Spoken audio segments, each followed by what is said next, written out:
Está ya David Páramo. David, ¿cómo estás? ¿Qué tal, Pascal? ¿Cómo estás? Permíteme hacer un recuento de esta semana. Yo creo que se nos están empezando a olvidar las cosas importantes porque como que nada más estamos viendo un árbol, no estamos viendo el bosque completo. Hagamos un recuento. Si yo te digo cuáles son las notas más relevantes de la semana en materia económica, tú muy probablemente me vas a decir. Es más, te hago la pregunta. ¿Cuál te digo? El Telecán, ¿no? Sin duda. ¿Qué pasó con el Telecán? No pasó nada. Nada. Y esa es una buena noticia en sí misma. Pero lo discutimos mucho, pues. O sea, hubo declaraciones, pero no se movió nada. Pero, a ver, primero yo creo que ya se volvió la historia de ahí viene el lobo. Pero independiente, y como lo decíamos ayer, las tomas de posición de Donald Trump duran tan poquito como que hoy dijo que siempre sí se quiere reunir con Corea del Norte. Sí. O sea, pasó el Telecán. Todo lo que se dijo pero del además Telecán. Sigue vigente, hay que repetir Los eso todos los aranceles, días, ¿no? sigue la negociación. Y el tipo de cambio se apreció 1.92% durante la semana.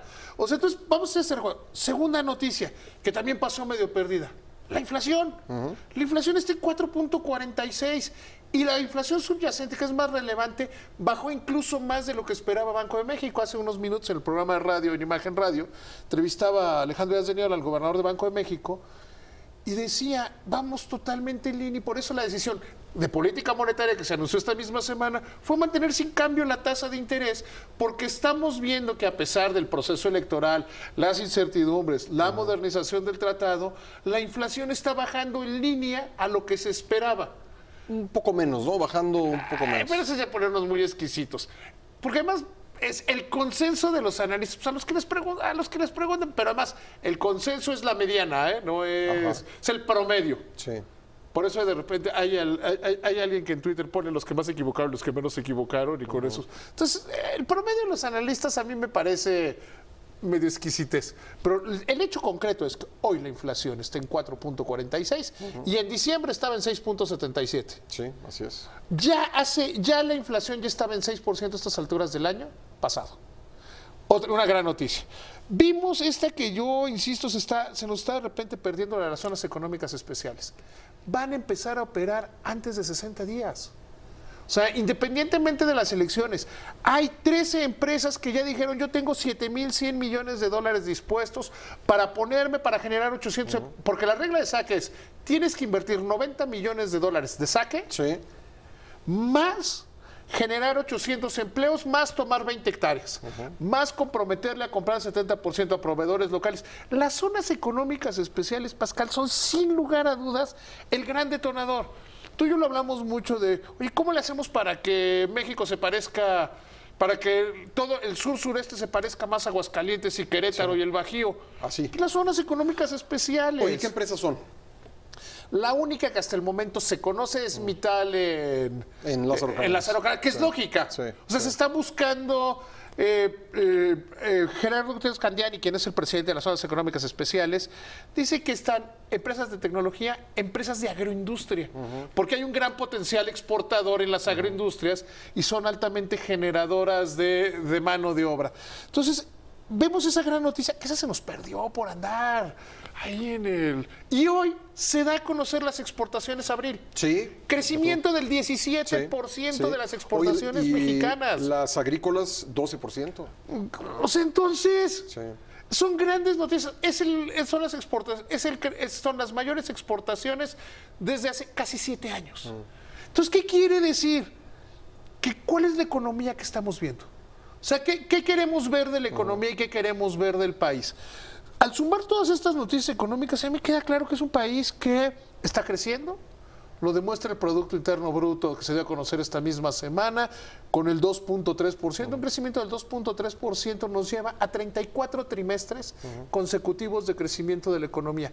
Nunca en la historia de este país se había documentado un periodo tan largo. El periodo anterior era de 27 trimestres. O sea, nunca había crecido tanto la economía, durante prácticamente todo el siglo ha crecido. Entonces estamos viendo, tomas todos estos datos, sigue creciendo el empleo afiliados al Seguro Social, ves cómo las cosas van modernizando. Alguien te podría decir, bueno, pero en la mala noticia la Comisión Nacional de los Salarios Mínimos no aumentó el salario mínimo. ¿Y? El salario mínimo le estamos dando una sobrevaloración política. Cuando 13,000 trabajadores afiliados al Seguro Social ganan el salario mínimo, discutir aumentar o no el salario mínimo es absurdo. Porque hay quien dice, y lo dijo Ricardo Anaya en el debate, es que los que están en la economía informal, ¿realmente cree alguien que la economía que no paga impuestos, que no da prestaciones, va a decir, no, ya subió el salario mínimo, te subo el salario? Es ingenuo, por decirlo menos, Pascal. O sea, es total y absolutamente ingenuo. Y para cerrar, yo creo que me gustaría llevarlo a una gama mucho más amplia. Argentina, Brasil, Venezuela señaladamente, Bolivia en menor medida, tomaron decisiones hace finales del siglo pasado, principios de tomaron la decisión de irse por el socialismo del siglo XXI, la opción de la izquierda.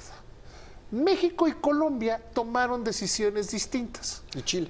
México, Colombia y Chile dijeron, nosotros vamos a ser ortodoxos. ¿Y Perú? México, sí. Dijeron, vamos. Sí. ¿Dónde están hoy los países? Temer tratando de paliar la crisis brasileña, Macri tratando de paliar la crisis argentina, Venezuela en el hoyo y en la dictadura.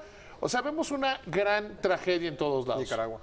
Nicaragua, que es una tragedia. ¿Dónde está hoy México? Todos los datos económicos que daba. Y hoy la OCDE acepta a Colombia como miembro, mal llamado Club de los Ricos, de las naciones que están mejor después de 5 años de estabilidad. Sí. Creo que cuando reflexionamos el voto y reflexionamos dónde estamos parados, datos como nos deben servir. ¿Dónde están los que escogieron el socialismo del siglo XXI? Este populismo de Estado, de gran imagen del dirigente. ¿Y dónde están los que escogieron hacer lo correcto en materia económica? Eso nos debería dar bastante luz, mi querido Pascal. David, buen fin de semana. Gracias. Igual para ti, que te vaya muy bien.